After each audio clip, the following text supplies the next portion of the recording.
physiology and, all these complex functions for the body and what happens and all of that sort of thing. And then his Finnish practical takeaway was, eat your vegetables.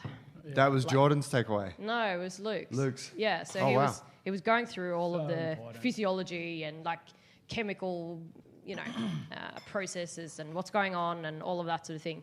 And then the takeaway was, eat your vegetables because this is going to promote what I just spoke about. Thank you. That's cool. Yeah. Because it's just not something you hear from a big jacked dude, to eat your vegetables. You can't live without them. Really. Yeah. Veg. They're good. Hello. That's better. We're actually rolling. Cool. We rolling. Hello. On the JB podcast here, episode 39, here with Paul, Joe and Tiora, the Jungle Brothers, and one of our great coaches, Fanny, a.k.a. Nina Ronkainen. It's actually funny. Funny. Yeah. How'd you fuck that up? I know. I actually call you funny every day. It has been working. You got nervous. I got stage fright. You got nervous. It's okay. Everyone does it. How do you say maybe in the first week. Ronkainen? Is that how you pronounce it? After a year. It's pretty good, actually. Yeah. How do you say it? Ronkainen. Ronkainen. How do you say it? It's with an R, but it Ronkainen. sounds like an H when I say it for you guys because you can't do that. One more time. Yeah, Everyone quiet. Ronkainen. I can do that. Okay, go. Ronkainen. Sounds a bit Ronkainen. Chinese. Ronkainen. I got it. Stop. I've got it. Done. It's done. I don't know. Welcome to the episode, guys. Fanny's our funny fucking hell. Oh my gosh. She's been here a year, boys. I know, man. Fuck. Paul implanted it. It's like, I can't remember. You and Jared caught me out with the thing. What thing? My repetitive strain injury with my wrist. Oh, that's Remember right. that? I kept saying it. Nailed him. And then I was like, and then I've got this. And I was like, fuck, no, I don't have that. That's right. Funny's our mobility guru here in the gym, amongst other things. But you're definitely one of the coaches, big coaching staff. There's 9 in total, and you're the one that we know is, I'm not going to say the expert yet, but you're very much on that path and going down that rabbit hole of mobility. And then obviously the calisthenics and all those things that you're really into. Could you maybe kick off with giving us a little intro about yourself and how you came to be in this position you're in now? Yeah, sure. I've been pretty active throughout my childhood. I'm from Sweden, and I started wrestling when I was 9, and then my dad was competing in powerlifting, so he started introducing me to squat, bench, and deadlift when I was about 11 or 12, I believe. Cool. And then that led me on a path to bodybuilding later on when I went to university, and just kept my strength training up. And from there, I actually went to Australia for learning more about bodybuilding. So that's the main reason why I came here. That was your thing? That was my thing, yeah. And then I started working at a gym which had gymnastics. And I thought, should I do powerlifting? Should I do gymnastics? And I went down the route of gymnastics because I wanted to fix my injuries, and there was a lot of mobility involved. Didn't really happen, got new injuries and all of that sort of thing, but that definitely led me down the path that I'm on at the moment, which is calisthenics, mobility, handstands, breathing, that sort of thing. Very cool. And here we are. So in simple terms, it looks like it kind of went from a hard style training, like kind of bashing the body. Yeah. Now when I see your training, it's like obviously there's niggles and stuff that occur, but it's much gentler. Yeah, I suppose I would say it's more deliberate. Yeah. Throughout the years, obviously, you build a type of kinesthetic awareness, body awareness, that type of thing, and that's very focused in my training now compared to what it used to be. Yeah. Before it was just like, let's just do this and see what happens. What do you mean by kinesthetic? I suppose it's a body awareness, and that might be the term that most people understand a bit better. Just feeling your body, know where you are in space, but also the control of the body. So being able to go into something and notice the subtle, the loud signals that your body's sending to you, and then take action from there. So if you are you get signals you're about to hurt yourself, then if you have quite good body awareness and body control, you can sort of step back from that. Does that make sense? It does, yeah. Yeah. You would have got a little bit of that just subconsciously from your wrestling as well. I'd Totally. guess. Yeah, especially starting a sport from a young age. I think you definitely build that. But then, as you go on and you start school and you sit in school and that sort of thing, and you do stuff that you don't necessarily want to be doing or you're not enjoying, and that you sort of almost put your body to sleep a little bit again, and you need to reawaken it.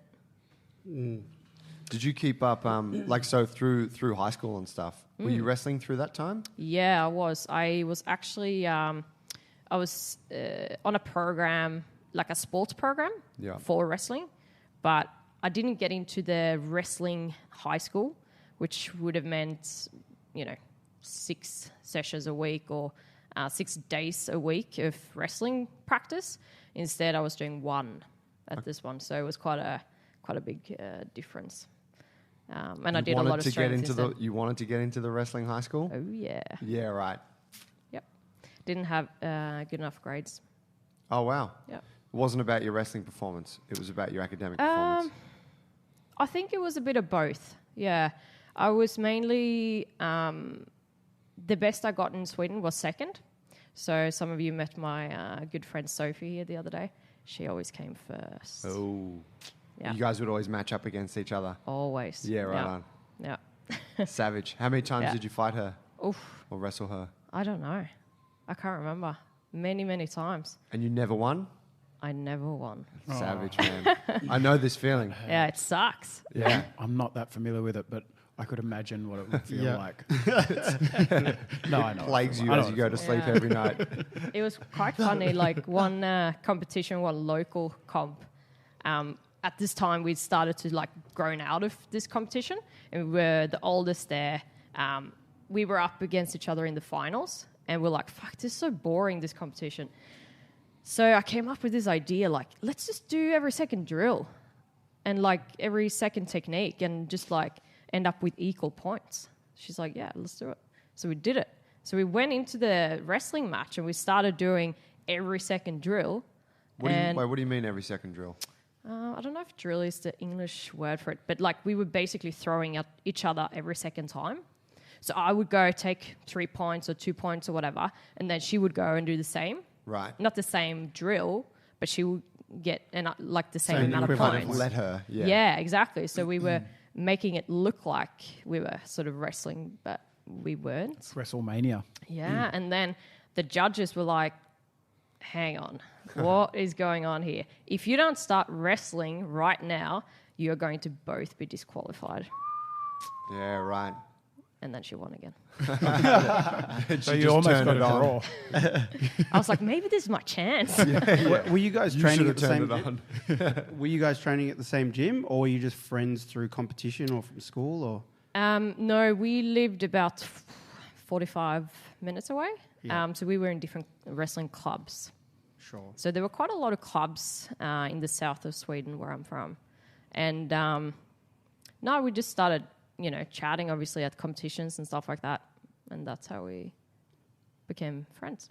And then you trained. You were a coach as well. Is that right? Or you definitely got certifications? I think you mentioned. Yeah. So I was coaching tiny little wrestlers as well. Yeah, at this time. Cool. Awesome. And so through high school, were you from 11 when your dad taught you how to powerlift? What a guy, by the way. Were you powerlifting that whole time? Yeah, I was doing a bit of a combo between powerlifting and bodybuilding. From 11 years old? Yeah. Right on. I think my max squat, which looking at it today, it was probably not very deep, was 85 kilos when I was 15 or 16. Wow. Yeah. That's huge. What size were you at that age? Because you're pretty small now. Yes, I was probably around I would have been a bit lighter, I think. Yeah. But I was wrestling...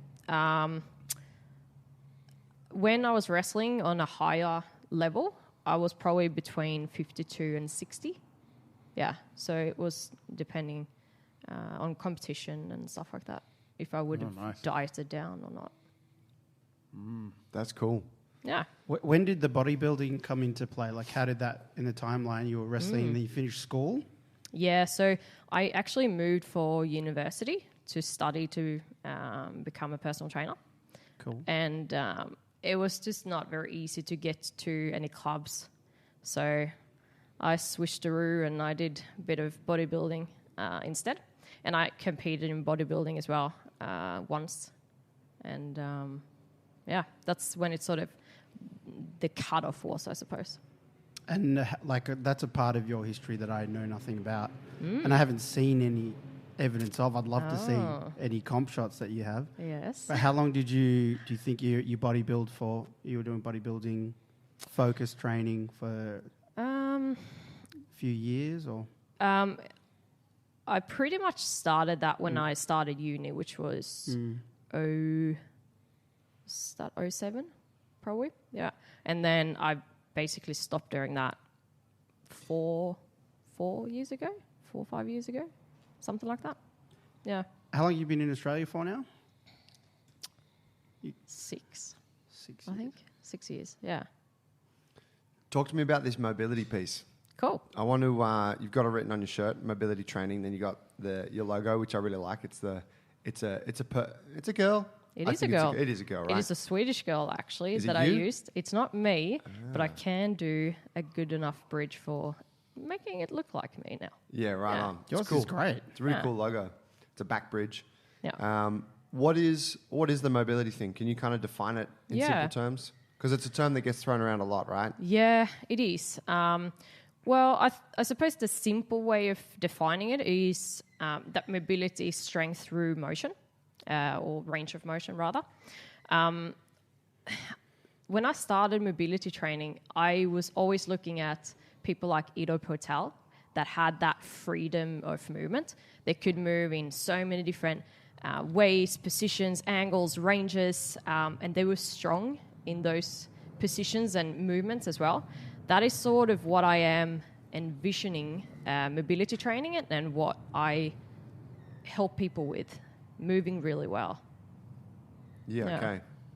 So I guess it's that combination of, like, there's a lot of things that go into it. It's not just about being flexible. It's not just about having like cool tricks. But totally. There's coordination. There is coordination. Obviously, timing will be a big thing as well, depending on what you're doing. But again, that body awareness of knowing your body, feeling your body, being able to go in and out of things without hurting yourself, that is also a big component of it. And lately, I've been tying the breathing into it as well. I read somewhere or heard somewhere someone say, if you can't breathe well, you won't be able to use your full range of motion either. And that really rings true to me. And something I've noticed lately is... Where I've been going wrong all this time. we need to Possibly. fix this. That's been the crux of your dilemma. I'm going to blame that because I haven't made any changes in my mobility for a very long time. You made some little changes, haven't you? Tell me more about that. I'm doing like 3 hours a week, I would say. Well, that's an exaggeration, probably 2 on average. And I haven't really seen a hell of a lot of change in the last year, I would say. I still enjoy it though. Yeah. It's breathing is a big factor for improving range of motion, because if you walk around tight and stiff all the time, just holding tension. Have you hugged this guy before? It's like hugging a piece of concrete. I know. Yeah. Well, I'm not like I'll stretch him, bro. Chad stiff. I mean, I've never hugged Chad. Couldn't get your arms around Imagine him. he's quite stiff, however. But yeah, I mean, you have a rigidity to your body, right? Yeah. I do. Yeah, some people seem to have that type of body where they hold a lot of tension, like neural tension. I definitely think adding breathing and relaxation techniques to the stretching is going to make a big difference. Do you think that there are, because I can think of another person I know, a friend of ours, Tim Branston, who's we've done some work together trying to help him become more mobile. And he said to me when we started, he said, dude, just so you know, my dad is like super tight. I'm super tight. He's like, I remember sitting on the ground with my legs crossed at like preschool. And he said all the other kids could sit cross-legged. And he's like, my knees were up because they just couldn't, my hips couldn't externally rotate. Sounds like Jared. Yeah, and he goes, that's just been me forever. So he's like, I'll do whatever you tell me to do, but I just wanted to let you know that everything I've tried hasn't worked. Yeah. Do you think that there's some people that just have a genetic predisposition or whatever it is, something environmental perhaps? Yeah, I wouldn't be surprised if that is so. You can, like when you observe people, you can certainly see people that are more tight, rigid. Why are you looking at me when you say that? Can't help it. Making me tense. Don't look at me. He's sitting there relaxed, but I can see all the veins in his arms, the veins in his neck. But I think, another thing that's important to mention is you don't necessarily want, when we're talking about flexibility, you don't want to have a greater passive range than your active range. Can you explain the difference between the two? Yeah. So if you were to lay on your back and you have your legs straight and a person is lifting your legs straight over towards your head. One leg. The one leg, yeah, the one leg. So you go into hip flexion with that leg. So you are testing the range of motion of the back of that leg. Does that make sense? Yeah. That is the passive range to see where it stops. If you were to bring the legs down and then do that by yourself, that is your active range. So if there is too big of a discrepancy there, that is not good, because if you are in your everyday life activities or at sport or whatever, go into that passive range and you don't have that strength and integrity of the joint and the muscles there, then that might not be such a good There's thing. injury potential in that There zone, is injury potential there for sure. That slice of the pie. I screened someone this morning and they had the opposite way around. Their passive range was shorter than their active. Yeah. Really? I've seen that. I've never heard of that. And Wow. what I think it was in That's impossible. in my you must have done the instance. test wrong. No. Yeah, it worked. It was. it could be that they are not relaxing properly when you're Yeah. Well, we Were you ran doing through it personal some. trainer style, where you like lie on the leg and then you like kind of lie on top of them and you look into their eyes and you're like, how does that stretch feel? Balls you on the feel that? hamstring. Where in the middle of a gym with people all around you? Definitely not. I'm a married man. Good man, good man. Maybe in the old days, not anymore. The guy said no. Nah, bro, it still feels pretty tight, to be honest. Yeah. Dude, stop looking at my eyes. Yeah. You know this stretch, Funny? You've seen have you worked in any, you've been in some big commercial gyms? I have, yeah, in Classic Sweden. Great one that hamstring seems stretch. to be that male PTs, like young male PTs, love to administer to young female clients. Totally. Or jiu-jitsu practitioners. Yeah, well, it's part of the game. Stack pass. Yeah. Oh, look, I'm all about partner stretching. I really like partner stretching. Yes, you do. But I don't make it feel awkward for the person receiving, so to speak. Well, the partner stretching is awkward enough as it is, because they're quite intense. They are quite intense, yeah. We've done a bunch of it in the gym with you in your small group. Yep. You want to talk us through the difference between, say, your active mobility work and the partner stretching, because it feels like a very different experience.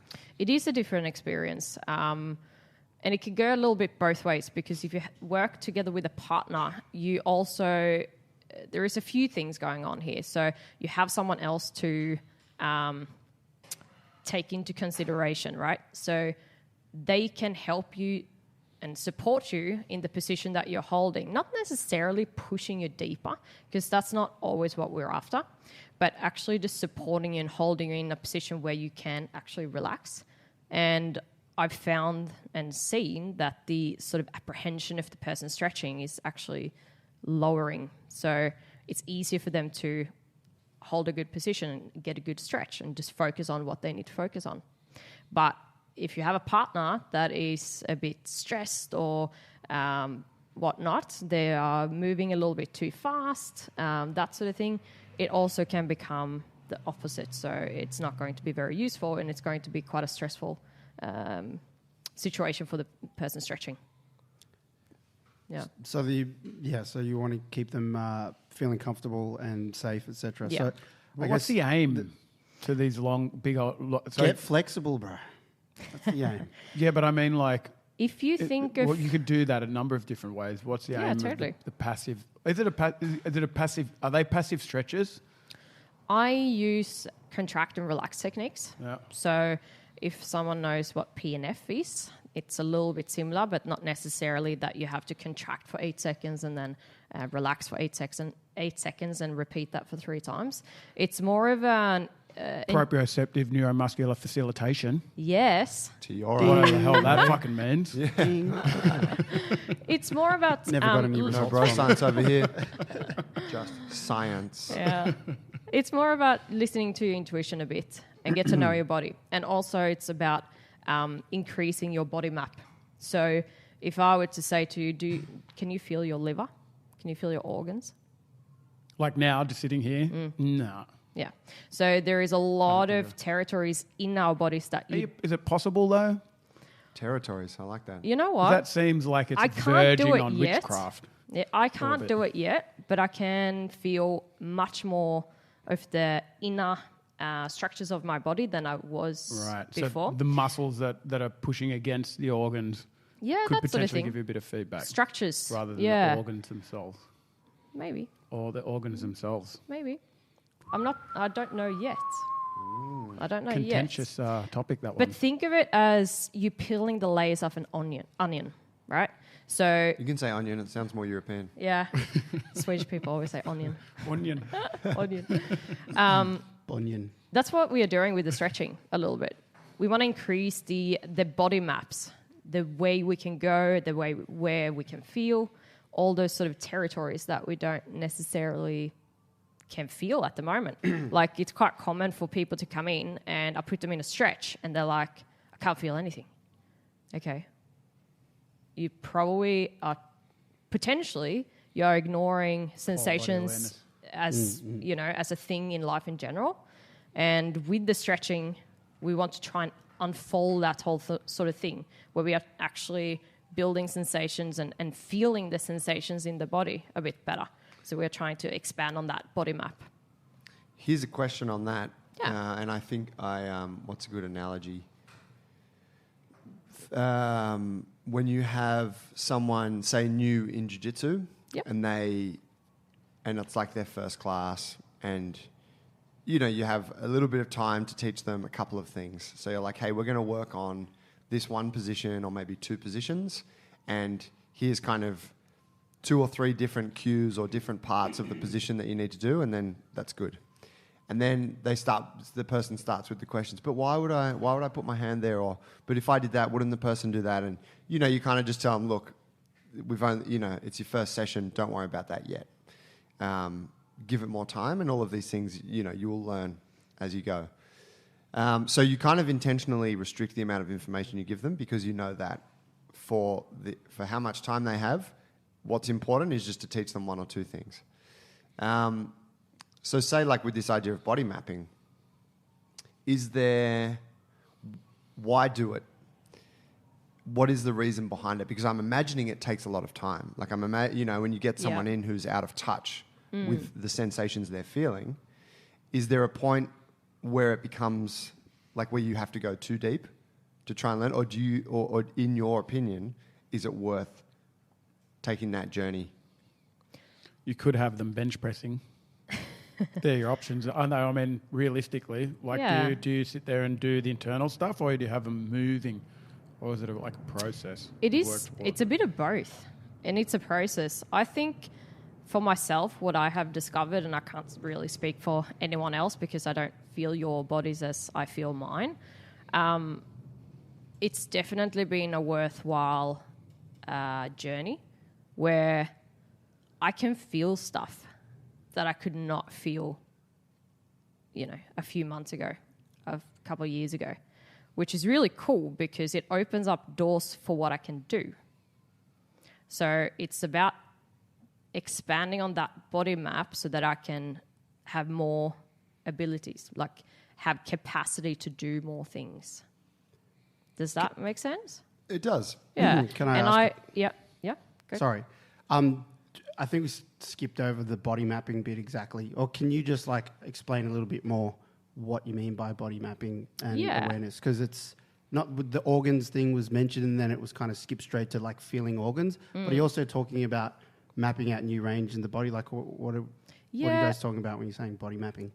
I would like to use the onion analogy here again. So obviously you have superficial muscles and you have structures and muscles that are more sort of inner muscles, and you have a lot of layers of structures around your body in general. So if you have an onion and you do a stretch on this onion, you feel the superficial layers first, quite likely, but you can't necessarily dive deeper in straight away because you have that tightness on the outside layers. So you can't actually access the layers that is deeper. Okay. Sure. So that's what we are doing with peeling the layers off the onion. We are trying to peel those off. Okay, they used to be tight, but now I can feel them and I can work with them and I can move them in a completely different way compared to what I used to. And then it goes deeper and deeper and deeper. And that makes sense to me for sure. Yeah. So it's like on a less on the organ level, but if I was trying to stretch a muscle group, one might be tighter and superficial. Yep. To the body. Yep. And once I get through stretching that, then I can feel something that's a little underneath it that needs a bit of attention, and that's body mapping. Yeah. Yeah. Like that's in a sense to me, I understand that as like it's me trying to feel things and get to things that I couldn't get to before. Yeah. Because I didn't have a map for it type thing. Yeah, it's exactly like that. And Kind of I should building probably awareness. Yeah, it is building more awareness, more, I don't know if physical intelligence could be used here.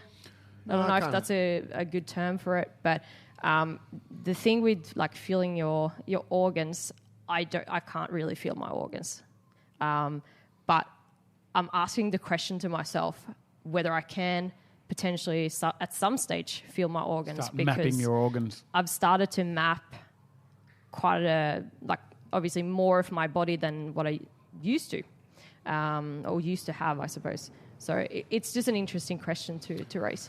Your husband, we should let everyone know who your husband is. Do you want to tell us? Because we've had him on the podcast. Yeah, Luke Tulloch. And he's an analytical kind of guy. He's my man crush. He likes He knows that. He likes I think everyone knows that, Joe. It's not a secret. We flexed quads together. How does he feel about you mapping organs? I'm sure he's got something to say on the subject. You know what? Luke and I are very similar in many regards, but we also come from different places. So I'm quite intuitive based. Luke is, like you said, quite analytical, intelligent. Good looking. Like them good looking. And you're saying I'm not? I never said that. Joe. I never said I don't want to offend Luke. You're gorgeous. So we come from slightly different points of view, and our strengths, I suppose, in that is a bit different, which is great because we can keep quite interesting conversations and different points of view for people. We actually share a fair bit of our students. So I do mobility and handstands and skills and stuff like that, and then he does the jacked. Yeah, exactly. Nutrition and all that. It's a good combo. It's a really good combo. Yeah, it works surprisingly well. Yeah. And Well, that it's cool doesn't because you surprise dabbled me. in that, so you know Makes his sense. world. Yeah, He totally. dabbles a bit in what you do, so you kind of, you guys crisscross a bit. Yeah. It's like science and witchcraft combined. Are you calling me a witch? Jeez. Witchcraft is different to being a witch. It could be a Yeah, warlock. witchcraft can be for good as well. Yeah. Could be. I was going to say just a good example for folks who might still be unclear on the body map thing. A real simple example that I think any coach or that any coach can identify with, and any person listening can probably identify with too, is when you get someone who's kind of new to training and you're having them do something. Let's say you're having them do some deadlifts, and the person will say to you, "It's hurting my back," and you'll say, "Oh, okay. Well, wait. Let's stop a sec. Like, let's investigate that. Is it you feeling pain?" They're like, "Yeah, I'm feeling pain," and then you're like, dig a little bit. "Oh, what are you actually feeling? Like, does it hurt here?" And, "Oh, no, it doesn't really hurt. It's just like I can just feel my back." And you're like, "Oh, okay. So you feel a sensation there?" And it's like, "Yeah, I feel a sensation." And often, most of the time, you get down to they're just using muscles that they haven't felt in that intensity before, and they're getting a signal that the muscle is working. Yeah. But with their terminology and I guess you could say the mapping idea, they have like shitty maps that they're using, and they just interpret the sensation as pain, and then they tell you it's pain. They might not have the tools. Yeah. And it's very small, like pain vocabulary. Yeah. Like being able to register what that feedback is actually telling And that them. is physical intelligence, as you said before. Yeah. I think the stretching, the type of stretching that I'm doing is really helping with that sort of thing, because it is a lot about noticing and sensing different subtle to loud sensations that is going on. So they get more experience in that, I suppose. And they learn that over time. But I also agree with what you said before, Joe. I think it's a good idea to give them a few things to work on and not overwhelm them the first few times. I mean, Tiora probably overwhelmed, but he has a little bit of experience. So I just threw him in the deep end. No, I was good in the deep end. I was good. If anything, I felt like Paul and Jared were just holding me back, to be honest. Yeah. Not holding you up, holding you back. Jared, well, I think he's still recovering from that one session you guys did 3 months ago. Jared's that naughty kid. Just takes all the bloody attention. Boy, this in class is fucked, eh? He just can't stop joking. Yeah.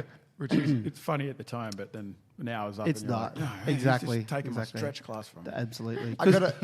Oh, no, you go. No, I'm just going back to the feeling safe and the partner thing. And I know what your stretch classes look like. I've been in them, and I've seen other ones that you were doing over with the Physical Alchemy guys. And I just wanted to ask about the environment type aspect of it. Yeah, as in that's a good one. The carpet, the feeling safe. Because to go back to those sessions, I loved them. But I was there to get flexible, and I didn't enjoy the joking part. Like it's a group training, but there was like a lot too much talk and joking from characters. Yeah. But like it's an important thing. Like you have to be aware and focused. You have to feel safe. Yep. Maybe low light. Do you use things like low light or? Yeah. So you use the carpets, which are really cool. Yeah. So it's so I attend a stretch class myself as well to do stretching. Because you're not flexible enough. It doesn't actually have too much to do with flexibility at this stage. It's more about the body mapping and the sensations for me. Yeah. I've come to realize I don't necessarily need more flexibility. Like I feel like I've Still got chasing it though? Still chasing it, always. It's a little bit more about building strength in the range for me rather than flexibility at this stage. Were you always flexible, like from wrestling? Or? No, I could not do a pancake very well. Like I barely got to a 45-degree angle in the back. Sure. That's decent. Yeah, but it was. I'm on it took -5. me. Yeah. It did take me quite a few months couple years to get down to where I'm now. Pancake, sort of if you're listening and you're like, the fuck's that? It's sitting on your bum, legs out wide, so legs are straddled, knees are locked, and then you're hinging forward at the hips. Yeah. And so what Fanny is referring to is being able to keep a neutral spine, like a straight back, and sit at a 45-degree angle. Yeah. Which probably for 99% of listeners, if you tried it now, you'd get nowhere near it. Yeah, it is Tough. hard. Yeah, it's very tough. It is. But to answer your question, Paul, yes, environment is extremely important. There is going to be some aspects of the stretching that you want to get that is impossible to get in a gym where there is other people around you, music, and even just the layout of the space and stuff like that can also impact that. So the stretching class that I go to with Dave Wardman at Physical Alchemy. Hello, Dave. Shout out, Dave. Wardy. He brings. He's not really a Wardy. No, he's not. That's why I do it. Hey, mate. So he actually brings this huge Persian rug, Yeah, he does. folds it out, and it's in a smaller space than what we have here. The person who brings the Persian rugs in our group, they're bringing something different. Ooh. For swingers night. No, bro. Drugs. Oh. Dickhead. Different stretch session. Goes blank on that. Yeah, so it gives a completely different feel. Well, yeah. Well, Yeah, I'm not There's gonna- have you heard of neuroception? Have you? Neuroception. Yeah, John Marsh, buddy of mine, who's been on the podcast before, talks about it a lot. And he's really into the breath and meditation. And neuroception is a thing that he refers to a lot, which is kind of what you're which is, I'm sure there's other words for it, but it's kind of what you're talking about with the rug and the lighting and the music and the softness and all those things. We don't have music. Okay, or the lack thereof. It's the idea that we're constantly reading signals in our environment, and Totally. they are affecting our nervous system, in real time. And so a lot of it comes down to like tone of voice, the softness of the face that you're looking at, the hand gestures that I might use to describe a thing, like all of those little things. And so, the good example is like when you see a woman who looks like a mother, and you instantly feel comfortable around her because she has motherly, she exhibits motherly qualities. So you're like, oh, like I trust her. Like Vera who trains with us. She has, you just know when you see her, when you talk to her, you're like, oh, I could like come around for dinner and just spend all night being looked after by her. And so that neuroception thing is really big. And so what you're talking about is creating an environment that is not exciting the nervous system. It's essentially allowing you to relax and be comfortable there. Yeah, totally. I think it's hugely important. And I think it's also one of the things that has pulled me away from high intensity training and stuff like that in groups before, because I didn't have adequate body awareness to like Go hard. center in myself and knowing, paying attention and focus to myself. It was always too much stuff going on. Right. So, yeah. Overstimulus, which is a very dangerous scenario for somebody who doesn't move very well. Yeah, Yeah. I would say so. I have a question about the mobility side of things. There's a group that does, and I won't mention them because I'm not trying to call anyone out yet. Boot camp, No, it's not even that. It's a mobility start thing. guessing. F45. It's a dickheads, hate them. Who else you got? Hate them. Mobility's their thing, right? And so it's all about range and controlling your range and etc. And from what I can see from the outside, not having done any of their courses, they do amazing stuff. But what I do see is that there's this. They've gone very deep down the rabbit hole, right? Obviously, like any group that's specializing in one particular thing, they obviously have to really specialize in that thing because that's what they're doing. Otherwise, they cease to have anything to offer. Yeah. But they have a bit of a mantra that is, it's along the lines of, not in these exact terms, but if you don't have perfect control of every joint and all the range, then you haven't earned the right to move. Yeah. So, sport, weightlifting, training at the gym, whatever the fuck you want to do, there's prerequisites. Yeah. And on one hand, I get that because it's important to recognize that, yes, people need to be at a certain level or a certain level of awareness or physical capacity or awareness so that they don't hurt themselves. But at the same time, people are people and they have the freedom to do whatever they want and and people want to move, right? Someone comes to the gym, they want to do a boxing class. They want to do a fucking boxing class. They don't want to stretch for 2 years. Do you have any thoughts on that as totally. in the real world in terms of integrating it? And I think mobility training is all well and good, but if that is all you do always, it's probably not a good thing, and you're probably not progressing all that well. Like, you want to integrate at some stage. So the faster you can integrate into what you were talking about, like a sport or activity or something like that, and actually use your range of motion in motion, I think that is better, and it is what we want to strive towards. And it's something that you can't necessarily get from being super strict doing mobility exercises always. There is different factors that comes into that, I think. I think that's ridiculous, to be honest. Yeah. I think it's stupid. Yeah. I mean, it's like It's working task on your car all dependent too. day and making it like finely tuned machine and never driving it. It's not going to make you a Because better it's not driver. perfect yet. Yeah, and you're never gonna learn how to drive the vehicle. So if you're just making it work really well, and then you go out for that one day for a drive and you're still a fucking learner, doesn't make a difference. You want So to move true. like shit. Yeah. You got to be practicing, bro. Yeah, You know? I think it's very like mobility training and range of motion is very task dependent. Like whether you are doing powerlifting and you really love doing that and that's what you want to do, or if you're playing rugby, like there is going to be, or if you're a gymnast, like there is going to be very different requirements for those different activities. So I think mobility should be a tool, a complement to what you actually want to do. I remember when I first started training with Emmett, he's like, what are your goals? And I'm like, oh, you know, front split, middle split, blah, blah, blah, blah. He's like, okay, but What are your after goals? that, like, what are What do your you want goals? for? Like, what do you want to do? And I'm like, what are you talking about? He's like, do you want to, like, do some dancing? Do you want to get back to wrestling? Like, what do you want to What's do? the Like, what do you context? enjoy? And, you know, yeah. And it's like, oh, there's actually... There is life. There beyond is front life splits. beyond training. Yeah. So I think that's important to Yeah, factor in. there's something that Emmett said to me a long time, when he was here last, that kind of stuck with me, and because Emmett Lewis is he's a Wizard. he's a wizard of mobility and Yeah. flexibility, right? Like that's his thing. He goes around the world teaching Splits seminars. wizard, isn't that what Splits we wizard. Yeah, that's right.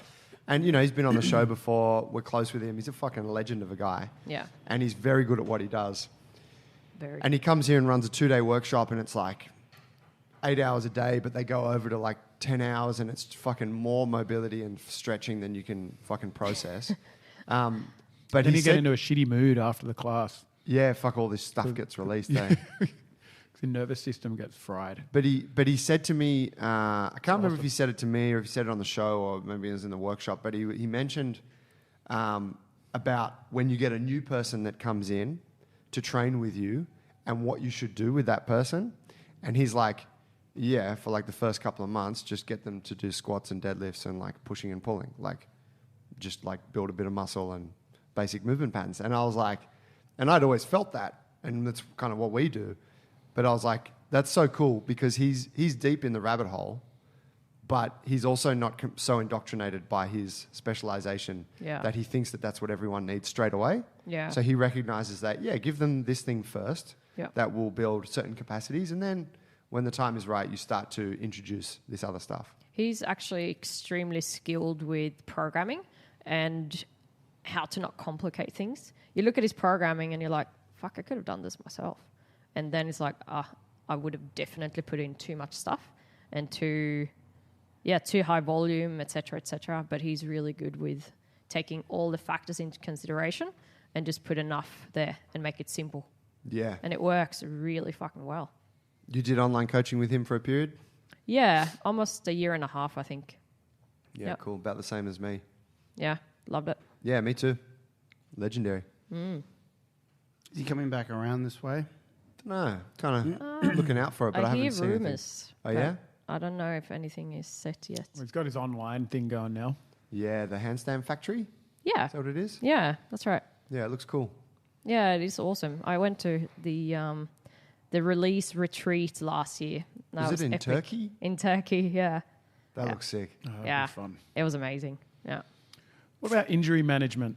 It's a big thing for you. I know that's something that you like to work with. Yep. What's your approach with injury? Where do you start? Obviously with this screen. You want Yeah. to start there? Yeah, I do an assessment to see how the joints are moving and then how well they can control themselves in different positions and movements.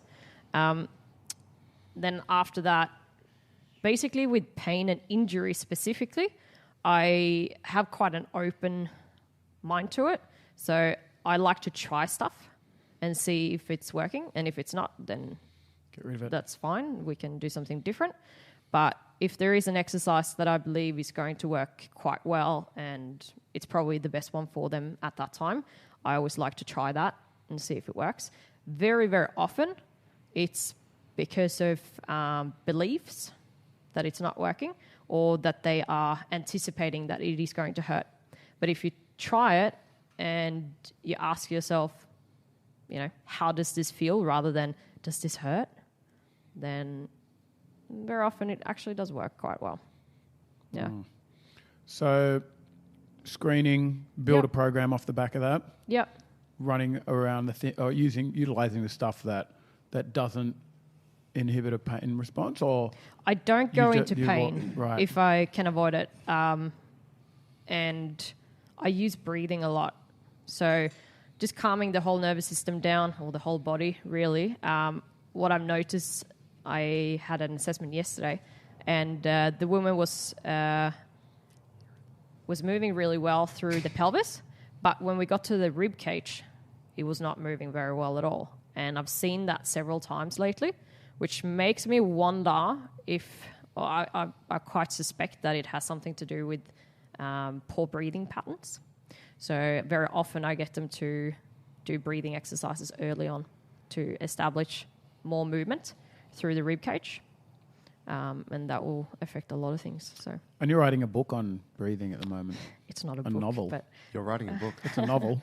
It is. When's this book come out? I believe it's an article. Yeah, it's a 13-page so far article. It's probably going to be somewhere when I, as I finish it off, it might be 11 or 12 pages, I think. And can you talk a little bit about what's in there? Yeah, so there is many ways you can breathe and practice breathing, but the focus of this article and an online course that I'm working on is a fundamental breath where you are calming the nervous system down. So you have parasympathetic nervous system and the sympathetic nervous system. So the sympathetic nervous system is your fight, flight, or freeze, where you spend most of your time when you are stressed. And on an everyday, you probably spend most of your time in there, or most people would. When you're on social media. Social media, you have sour conversations with your boss at work, that sort of thing. Assholes. Sorry, we've got to cut your pay. But we want to Increase your really tap into the parasympathetic nervous system. So this type of breathing exercise that I will be having in this course is to do with stimulating the vagus nerve, which is the main nerve of the parasympathetic nervous system, which is your rest and digest system. And it basically calms your body, calms and bring peace. So how do you tap into that? What's a Yeah. Is there like a sequence that you can share with us, or is it a secret? No, it's not a secret, and it's quite well known. It's just that we don't use this secret weapon, Right. It's not really secret, but it's a powerful thing to do deep breathing. So we want to try and extend the exhale, and if we can do a pause after that, that is really good. Try that now. Do it. So I'm just breathing I was out. automatically doing it. So do you make a noise like in a yoga class? You can, but let's not complicate it. That's all out now. Okay, so Nasal better?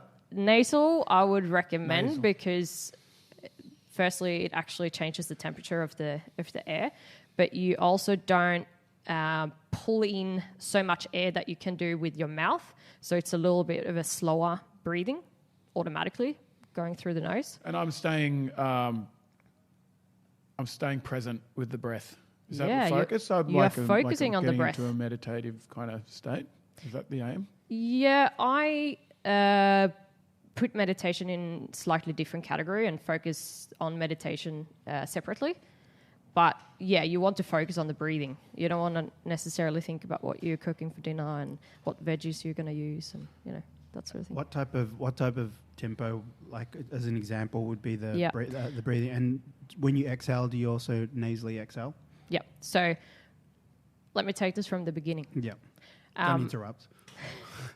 So very, very often, if you read a textbook on breathing, they would say that your inhale is active and your exhale is passive. But as humans, we are actually one of very few animals that don't need to take one breath with a stride or a step. We can consciously breathe however we want.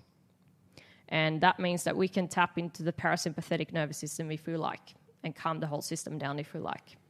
So a typical deep breathing exercise that I would start with is actually just sitting down and observing the breath.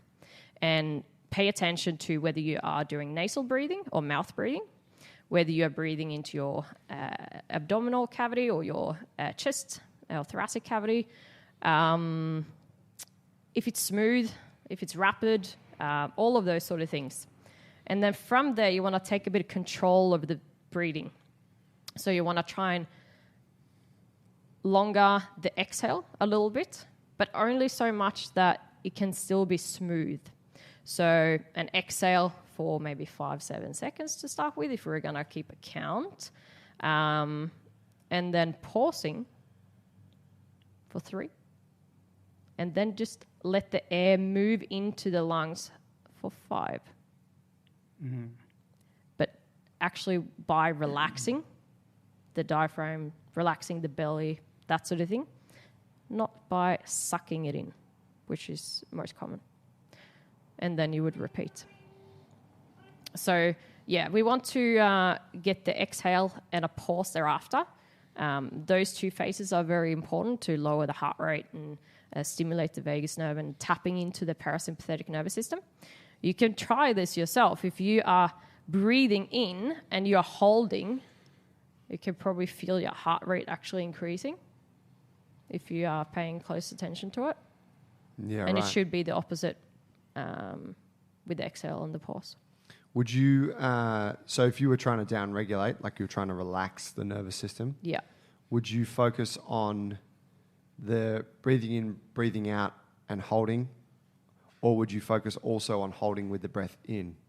I do that sometimes, but for the more sort of calming exercise that I'm working on myself and teaching others to do at the moment, I don't hold on the inhale.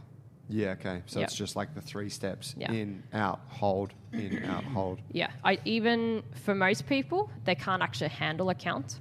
Because they will get that grasp for air reflex. I don't know what that's called, but they get that impulse of like, oh, I need to breathe. Yeah. So for them, I would simply just observe and then take control of the exhale and the inhale and even skip the pause in between, because they can't make that smooth enough to make progress on it. They don't have the capacity currently. Yes. Sorry, the pause, did you say that it slows the heart rate or it increases it? The pause after the inhale would quite likely increase your heart rate. And the pause after the exhale would slow things down and calm things. And actually, when I kick into a handstand, I exhale as I am doing that or before I do that, because the pause after the exhale improves fine motor control.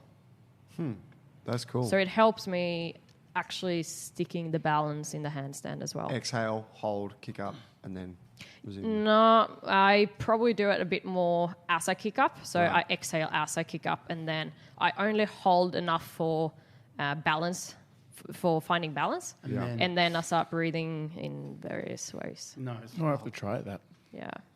Various ways. Can you elaborate on that?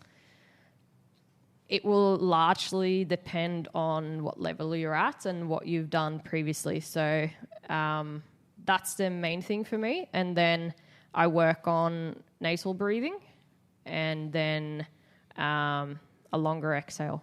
A sharp exhale and a longer inhale. But it's quite tricky, relaxed and conscious, I suppose. Yeah. But I've found that breathing is quite an interesting thing. It's like any other type of training. You can't give people too much to work with because it won't work. So you have to really pay attention to how they are breathing and look at them and then do step by step. But I think it's important as well that they observe how they're breathing themselves, because they are the ones that are going to breathe. I'm not going to breathe for them, and I'm not going to be there most often. What are you looking for when you see something like that? If like you're getting them to force the air, like get the abdomen to move, you start seeing them breathing high in the chest or with their traps, is that a sign of like that short breath of tension that you want to release? Like what are the signs that you're looking for with poor breathing?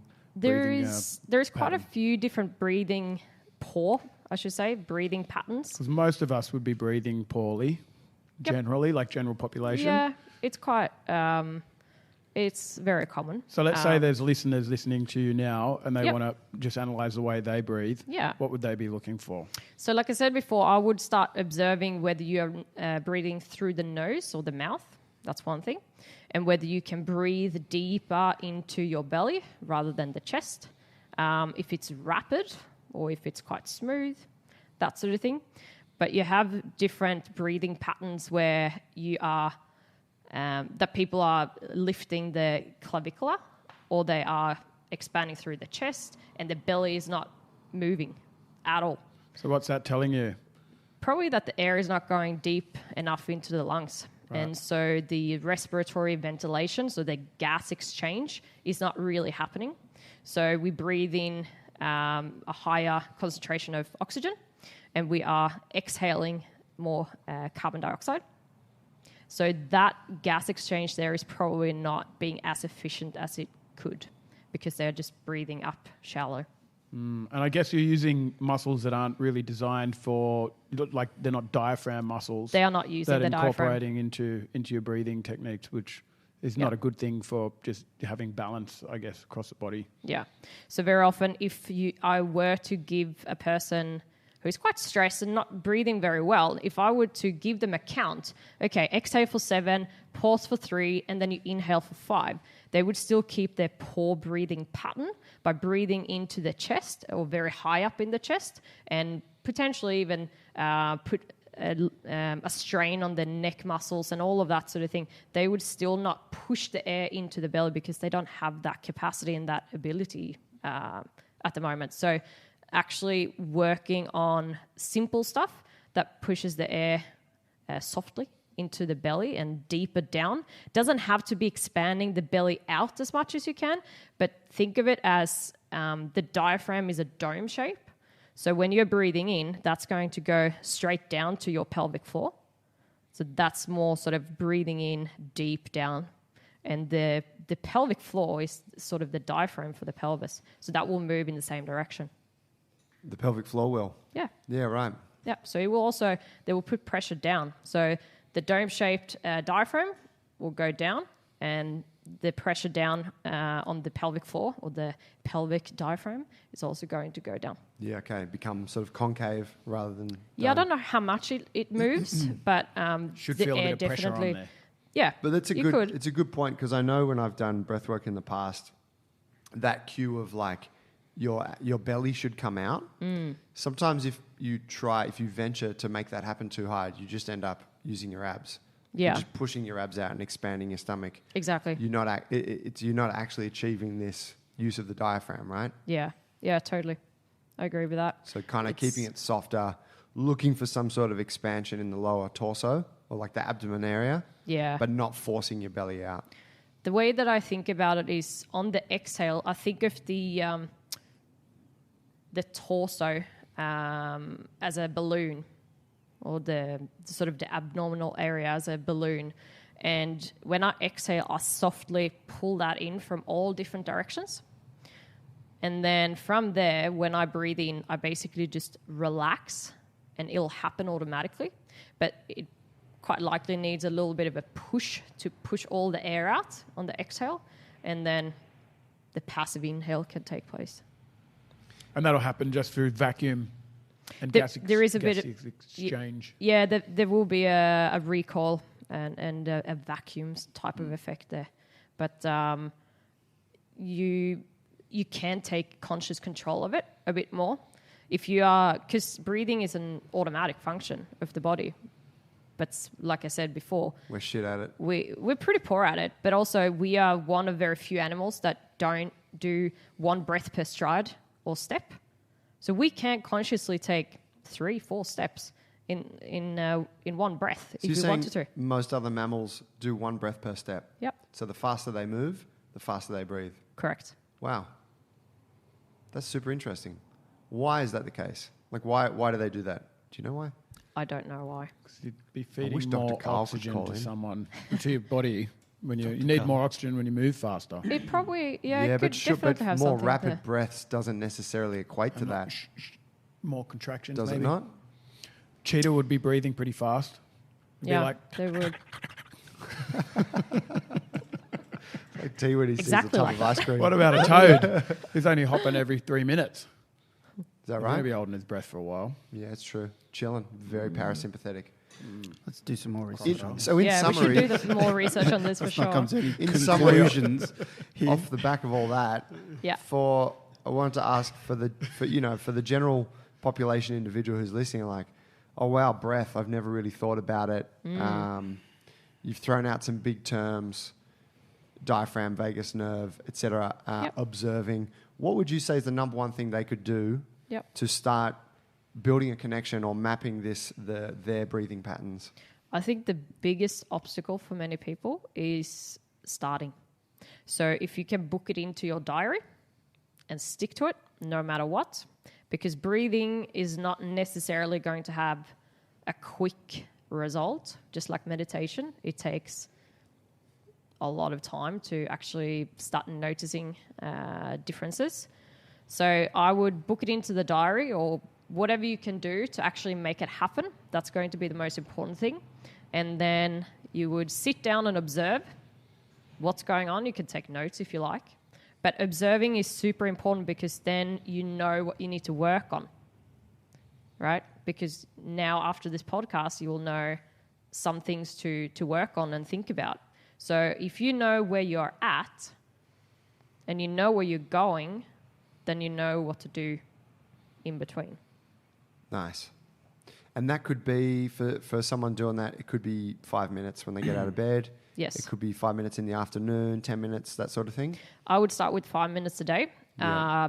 I would recommend actually sitting down and do it to start with, but eventually you want to integrate it into your life. So currently I do my breathing practice on the bus or when I'm walking. You want all of these sort of things. Shouldn't be another thing you need to do and schedule in necessarily. Fit into your lifestyle a little bit. Yeah, it should be integrated into your life. You should be able to breathe well all the time. But while you're Yeah. still learning, you need to put some time I would aside. say so because otherwise it's too much stimulus again. Yeah. So we just remove as much stimulus as we can, sit in a quiet room for a bit and just focus. And even if it feels shit for the first few weeks, stick to it. Can Super you- important. If you say you put meditation aside in a different category for now, and if you were just trying to play with the breathing thing, because I'm going to do it, because I got some, Excellent. I'd like to do it. Paul's got heaps of problems. Sign up to my online breathing like- course. Yeah. I can't talk about him because Joe just makes ridicule of it. I have a doctor's appointment. But say I did it and I wanted to keep it really simple for listeners, Yes. and that don't have experience in meditation. What can I focus on? Do I just 5 minutes focus on the breathing, or what do you think we can zone in on during that time? Prescribe Should I something just- for Paul. I mean, I've got what you said, and I'm going to think about that general tempo and that little that like pushing it out and then letting it come in automatically. Yeah. Should I just be thinking about the mechanism and try and picture that in my head, or I'm not sure what your question is. Do you mean that you how want do to I add a stay meditation? How can I piece? concentrate for 5 minutes? And because Yeah. I'm going to be thinking about Yeah. 1,000 things, like how many things I need to pick up after Joe and T. Yeah. Because I'm thinking, So how do please I call a WAN? do You're it? like, If No, you like, want, like I look at my schedule, I'm like, oh, where's the best place to put it where I feel the most relaxed? Because that's the hard bit. Like you said, it's doing it. And Yeah. so I'm like, okay, where do I put that? And I open my calendar and I was like, oh shit, where am I going to have the best chance of doing it right? But yeah, what can I think about, or what should I yeah. think about while doing it? What you can do with breathing is, can you currently breathe through your nose well? I can. Yeah, cool. Because then you can focus on what it feels like to let the air go through the nostrils and like in and out through the nostrils. That might sound a bit strange, but not at all. You can actually focus on the feeling of breathing in and breathing out. That could be one thing. I'm probably not going to add anything more because it's just going to complicate things Yeah, no, at this stage. I'm into it. Yeah, I'm into it. I just thought there might be something that you usually tell people to do and they're freaking newbies like me. So this is like... 5 minutes a day? Yes, every 5 day? minutes a day. Yeah, totally. Every day. You need to create the habit because you are breathing all the time. Like you're breathing so many times a day already. Every moment you're breathing. So we need to... Yeah, exactly. Yeah. We need to practice it. Yeah, but there is a lot of things we can add to this type of breathing exercise as well. There is a lot of nuances and so what are the additions to it. benefits, though? I mean, like I understand the process and the amount of time you got to put aside, but what do I gain from it? What's the Breathing returns? can do a lot of things. Breathing can create an interface between you and your thoughts and emotions, That's for example. handy. It can create that space for you to be like, instead of reacting and just reacting the way that you would normally react, that breathing, that pause can create other forces to come in and be like, okay, I'm going to react like this, or I'm going to respond rather like this, because if I would to say what I was about to say, or that I always say in this type of situation, it never goes down well, and it causes more stress in my life, etc., etc. So that is one way breathing can be used really well. Very handy. For Extremely, a lot of people, yeah. most people. I read this research paper quite recently, obviously, since I'm writing this breathing article. And it was about decision making and how deep breathing improved decision making. So it's that, and that leads to behaviors and patterns of behaviors that you adopt over time as well.